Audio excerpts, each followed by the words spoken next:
با عرض سلام و ادب شوکت محمد هستم. توی این چند دقیقه برنامه خبری تحلیلی پیام نیوز را تقدیم شما میکنم. کی دروغ گفت؟ امامعلی رحمان یا آگنتی آمار؟ فرق 3 برابری سودا با چین در گزارش آگنتی آمار و امامعلی رحمان. تا رفت سر و صدای نارضایی برای عوض شناسنامه با کارت پلاستیکی ایدی می افزاید. کارمندان کمیته دولتی امنیتی ملی حداقل در 2 ناحیه ولایت سوخت از سابق اعضای حزب نهضت اسلامی تاجیکستان مصاحبه برای خارجی ها گرفته‌اند. مراسم یادبود شهدای زندان های خوجند و وحدت در ورشاو.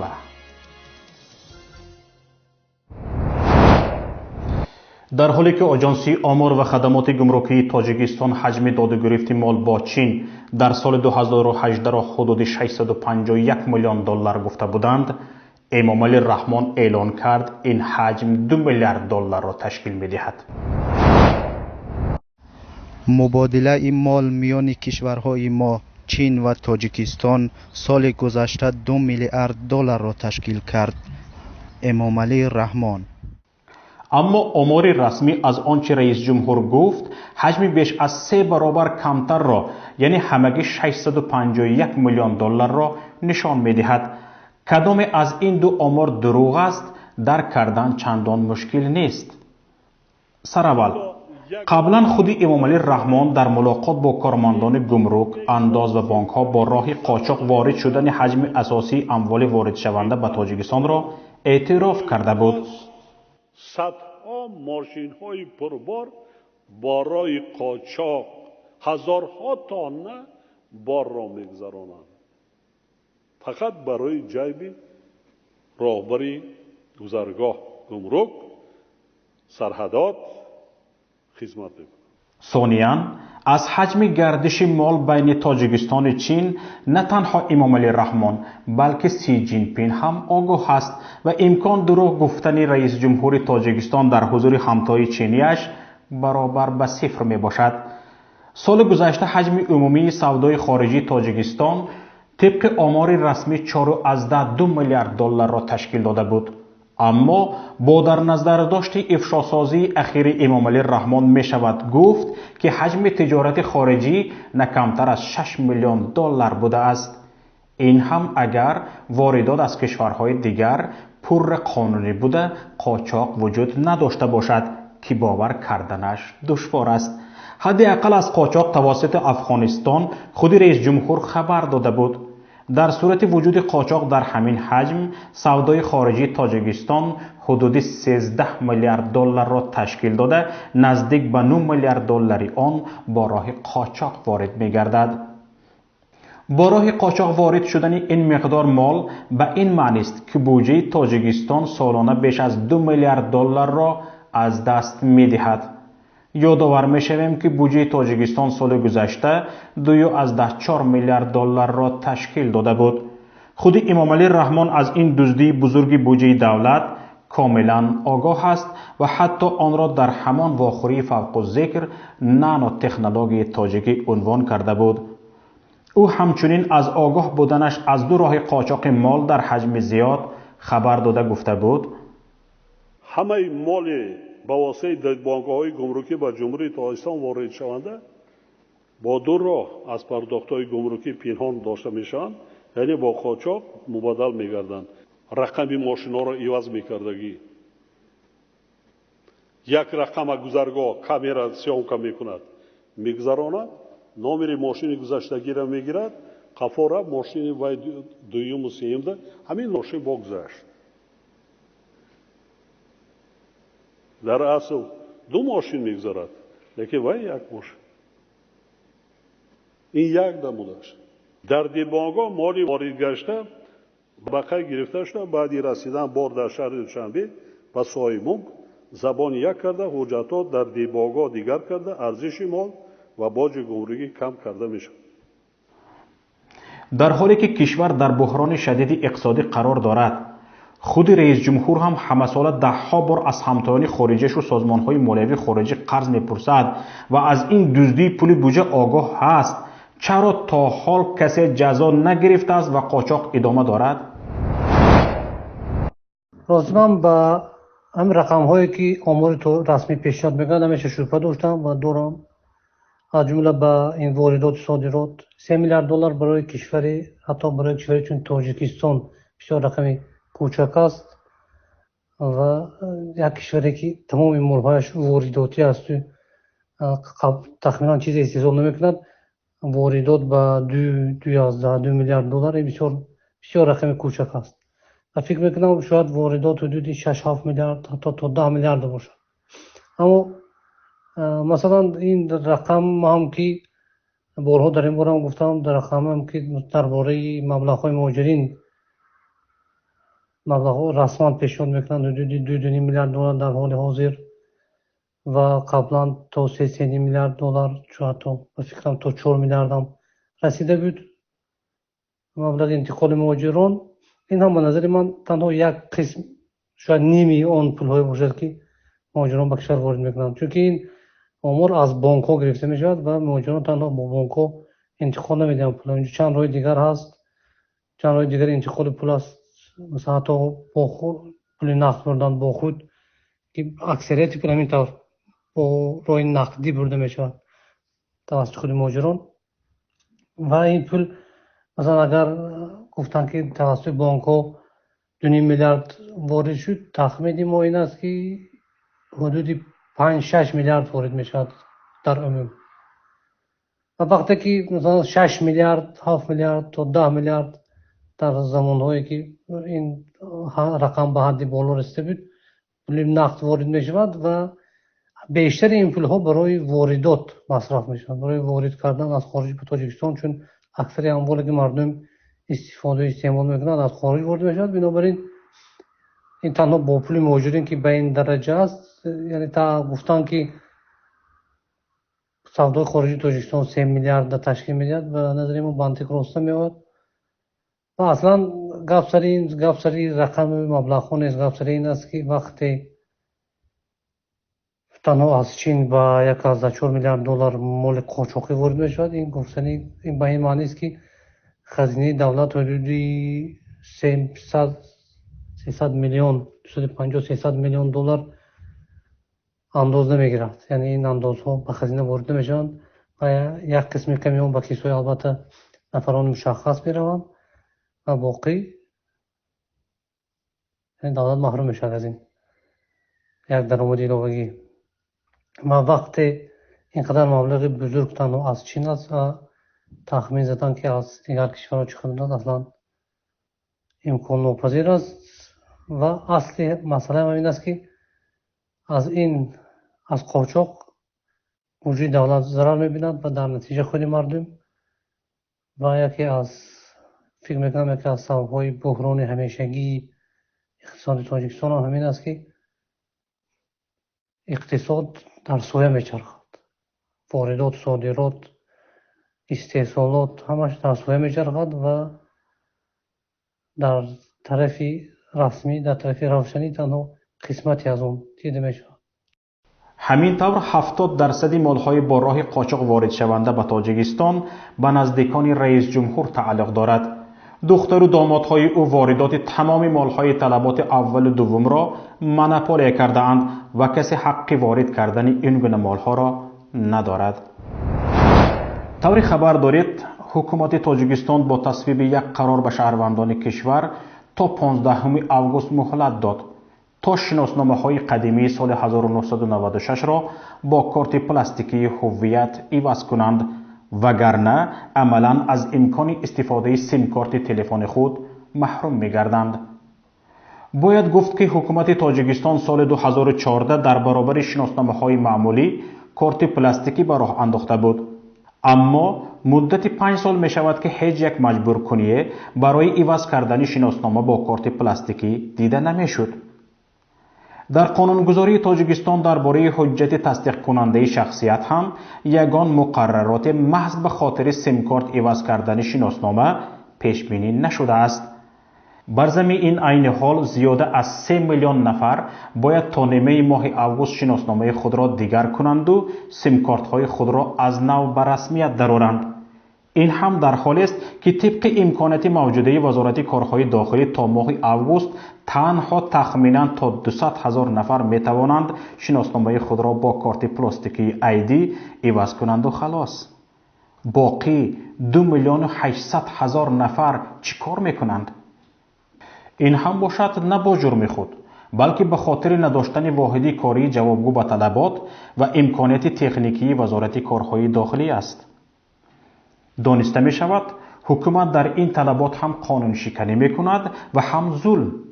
این است که این ظلم و استبداد و قانون شکنی از جانب ناظران اجرای قانون حکومت تاجیکستان و وزارت کارهای داخلی سر و صداهای را به بار آورده است. در پایگاه امضا جمع کنی ابعث علیکی بر ضد این طلبات نزدیک به 350 نفر با اظهار نارضایت به این طلبات امضا کرده اند. تا رفت تعداد امضا جمع کنندگان می افزاید. با اصطلاح در این پتیسیون با مراجعت به پرزیدنت شهروندان طلب کردند که قراری عوض کردن شناسنامه برای به رسمیت درآوری دوباره سیم کارت بیکار کرده شود. رادیوی پیام از دکتر علوم حقوق شناسی پروفسور شاکرجان حکیموف پرسید که آیا این طلبات مقامات یگان زمینه حقوقی دارد؟ با چه مقصد حکومت می‌خواهد مردم شناسنامه‌های خود را حتما با کارت پلاستیکی عوض کنند؟ آیا همین کارت پلاستیکی در حقیقت تامین کننده امنیت کشور بوده میتواند؟ دلیل‌های خود را وزارت کارهای داخلی نه حکومت جمهوری تاجیکستان با آن اساس می‌کند که ضرورت تامین امنیت شهروندان در رابطه با تروریسم و اکستریمیسم که وقتی آخر در این خصوص بسیار گپ هست، سر و صداهای زیاد است، ولی به نظر من بیشتر بهانه است. و دویم معلومات ضروری از جمله خون و ایزی دست و غیره ها هنگام ضرورت گویا روند آشکار نمودن هویت جنایتکار را میتیزانیده باشد بوده است. این بهانه است، اساسی حقوق گفتن نیز ممکن نه، ولی سبب اساسی چون بودجت نامکمل است و منبع‌های تأمین قسمت واردات آن مشکلات دارد، حساب شهروندان باید تأمین کنند و برخلاف منفعت‌های شهروندان. چون محیط سرمایه گذاری و اقتصادی با عامل و سبب‌هایی که در بالا من اشاره کردم در مقایسه از کشورهای همسایه از جمله قرقیزستان و ازبکستان و قزاقستان پستر است، نامساعد نیز می باشد، ضرورت هست که با استفاده از همین راه‌های آسان برخلاف طرز اصول معاصر و موفق بودجت تاجیکستان را تامین کنند که این مردم را ناراحت کرده است و همزمان مشاهده ها از آن گواهی می‌دهد که ضمن عملی نمودن این قرار همچون واسطه‌ای وادار کننده از امکانیت‌های همون مؤسسه هایی که با تلفن های موبیل، اینترنت و دیگر کمونیکاسیون معاصر سر و کار دارند استفاده میبرند و اگر در زمان مقرر شده شهروند شناسنامه اش را عوض نکند، پس از استفاده تلفن های موبیل، اینترنت و دیگر کمونیکاسیون های معاصر آنها را محروم میکنند که این خوب نیست. ولی افسوس طوری که فرمودید به خاطر امنیت طلب کردن عوض شناسنامه بهانه بیش نیست. من هم با شما موافقم، زیرا در کشورهای متمدن حتی بدون شناسنامه در ایستگاه و فرودگاه ها و خیابان ها سیم کارت تقسیم میکنند. اگر به رسمیت درآوری سیم کارت با کارت پلاستیکی ایدی کفالت تامین امنیت باشد، آن کشورها چگونه امنیت خود را تامین کرده ایستاده اند؟ طبیعی است که دعوای باطل است. اما با اندیشه شما مقامات پیش از همه با اجباراً عوض کناندن شناسنامه از مردم چی میخواهند؟ با تهیه این شناسنامه در خارج کشور در زمینه قرارداد مشغول هستند می باشد و اینچنین مقامات وکالتدار وزارت کارهای داخلی که مسئول عوض شناسنامه می باشد نیز با استفاده از مناسبت‌های کرپسیونی دارایی خود را باز غنی‌تر می کنند و مقامات دادستانی و دیگر ساختارهای نظارتی کوشش میکنند که این چیزها را مشاهده نکنند. بنابراین این یکی از راه‌های آسان نه تنها پر کردن بودجه دولت، اینچنین قانع گردانیدن امبیسی‌های مالیوی دایره‌های محدود و معین ساختارهای دولتی نیز بوده است. با ما بودند دکتر علوم حقوق شناسی پروفسور شاکرجان حکیموف. طوری دانسته شد قرار مقامات تاجیکستان درباره عوض کردن شناسنامه بدون مقررات قانون درباره حجت تصدیق کننده شخصیت غیر قانونی است. باید مقامات از این قرار غیر قانونی خود دست کشد. برای این هم‌آوازی و همصدایی شما هموطنان گرامی ضرور است. نگذارید حقوق شما را کسی پایمال سازد. کارمندان کمیته دولتی امنیتی ملی حداقل در 2 ناحیه ولایت سوخت از سابق اعضای حزب نهضت اسلامی تاجیکستان مصاحبه برای خارجی ها گرفته‌اند. از مصاحبان طلب شده است در حادثه زندان وحدت حزب نهضت اسلامی تاجیکستان را گناهکار خوانند. منابع پیام از ناحیه‌های اسفره و ظفرآباد ولایت سوخت خبر دادند که در این 2 ناحیه سابق اعضای حزب نهضت اسلامی تاجیکستان به اداره کمیته دولتی امنیتی ملی برده شده از آنها طلب شده است در نزد دوربین نواربرداری مصاحبه دهند. مصاحبان موظف گردیدند در فاجعه زندان وحدت حزب نهضت اسلامی تاجیکستان را گناهکار نامند. یک کارمند کمیته دولتی امنیتی ملی تاجیکستان گفته است باید مصاحبه تا حد امکان صمیمی براید چون برای خارجی ها ثبت می شود. مصاحبه ها هفته گذشته ثبت شده اند و تا حال در هیچ رسانه یا شبکه نشر نگردیدند. معلوم نیست خارجی های در نظر داشته مسئول کمیته دولتی امنیتی ملی کیستند. در فاجعه زندان ناحیه وحدت که مقامات آن را آشوب نامیدند طبق معلومات رسمی 32 نفر 3 نفر زندانبان و 29 نفر زندانی کشته شده اند. مقامات بلافاصله اعلان کردند آشوب را پیروان گروه جنگجوی دولتی اسلامی راه اندازی کردند. خود گروه جنگجوی دولتی اسلامی حادثه را بعد 25 روز آن به دوش گرفت و اعلان کرد عصیان را مجاهدین خلافت برپا کرده اند. فرضیه اعلان کرده گروه جنگجوی دولتی اسلامی کاملا شبیه فرضیه حکومت بود و 2 روز قبل از نشست سران کشورهای عضو مشورت همکاری و تدبیرهای باوری در آسیا در شهر دوشنبه صدا داد. معلوم نیست با وجود اینکه خودشان گروه جنگجوی دولتی اسلامی را مسئول عصیان نامیدند و این سازمان هم هرچند خیلی دیر آن را به دوش گرفت چرا مقامات حزب نهضت اسلامی تاجیکستان را گناهکار کردن می‌خواهند؟ شاید سبب زیر شبهه بردن فرضیت حکومت از طرف مخالفین باشد. پیمان ملی تاجیکستان از جمله حزب نهضت اسلامی تاجیکستان رسما اعلان کردند به فرضیه حکومت باور ندارند و باید تحقیقات مستقل انجام شود. طلبی که مقامات تا حال به آن پاسخ نداده اند. رئیس کمیته شهروندی نجات گروگانان و زندانیان سیاسی عبدالستار بابایف در مصاحبه‌اش با پیام گفت ما معلومات دقیق در دست داریم که قبل از آشوب یک گروه کارمندان گروه الفه کمیته دولتی امنیتی ملی تاجیکستان با لباس زندانیان و سرهای تراشیده در زندان شهر وحدت گشت و گذار می‌کردند. به من خبر دادند که در آن لحظات در داخل زندانیان محبس کارمندان الفه امنیتی ملی تاجیکستان با لباس‌های سیاه زندانی و با سرهای تراشیده در اونجا گشت و گذار می‌کردند. این خبرها هم با ما هست، این خبرها هم رسیدند. خب نه چندان ما نمیتونیم در اینجا بگیم 100% گناه داعش است. اگر 30% یا 20% گناه اونها هم باشند 70% دست خود رژیم تاجیکستان است. ظاهراً به وسایط اخباری عامه راه یافتن این گونه معلومات مقامات را سراسیمه کرده است و می‌خواهند با هر راه آن را جبران کنند.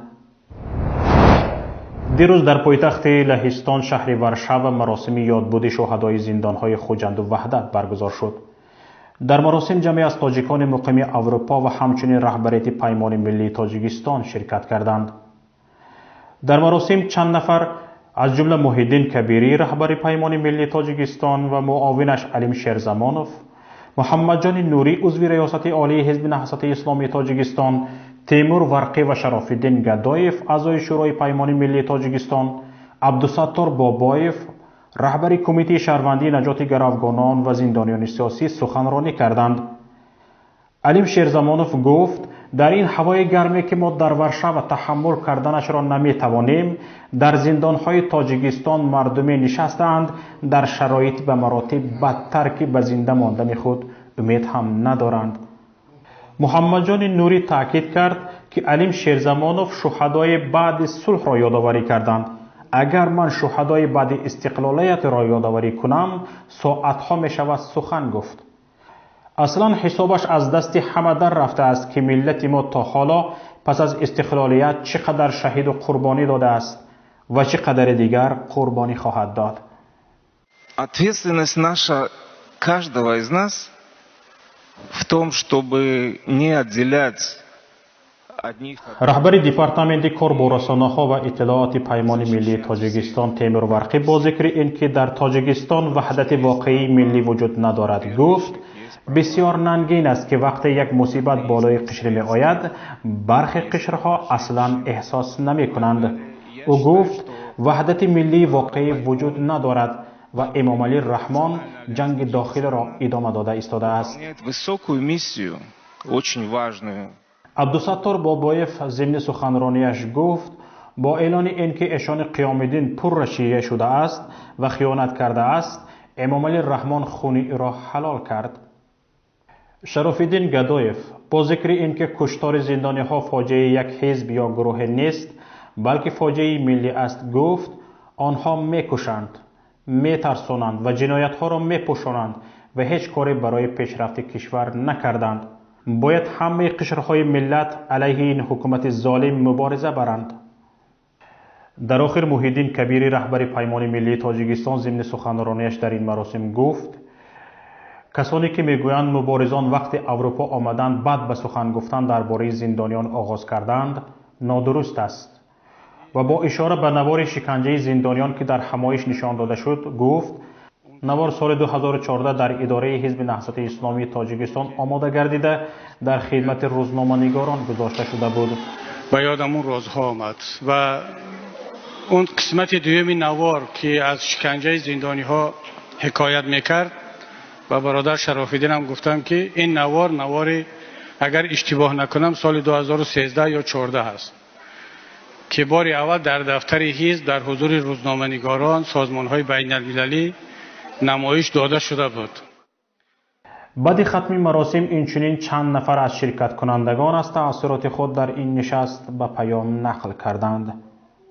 راستش در این همایش من امروز یک فضای باز و آزاد اندیشی مردم تاجیک را دریافتم و امروز فاسد بودن یک حکومتی که اینقدر ظلم را بالای ملت خیش روا دیده است من حس کردم و امیدوارم که با این تفکری که این مردم در این جلسه برگزار کردند پیروزی ابدی را خواهم به دست آورد. تأثیراتم از این همایش این بود که بار دیگر اون وضعیت اسفباری که در این زندان‌های خوجند و شهر وحدت به خود پیوسته بود و اون حالت‌هایی که خانواده‌های اون شهیدان و قربانیان زندان در اون شب و روز داشتن دوباره اون برای ما دوباره پیش چشم آمد، پیش رو آمد و واقعا ما را وادار به آن میکند چون این همایش‌ها که برای آزادی این ملت بیشتر تلاش کنیم. اینجا با شما خیر خوش میکنم. برنامه‌های رادیویی ما و مطلب‌های ما را در پایگاه پیام.net پیگیری کنید. انتظار پیشنهاد ملاحظه‌های شما هستیم. هر خبر رویداد و قانون شکنی را مشاهده کردید اگر به این باورید که کسی دل گرده نشر کردن معلومات شما را ندارد به ما فرستید. حتما نشر را بازتاب خواهیم کرد. سلامت و پیروز باشید. خیر تا روز دیگر.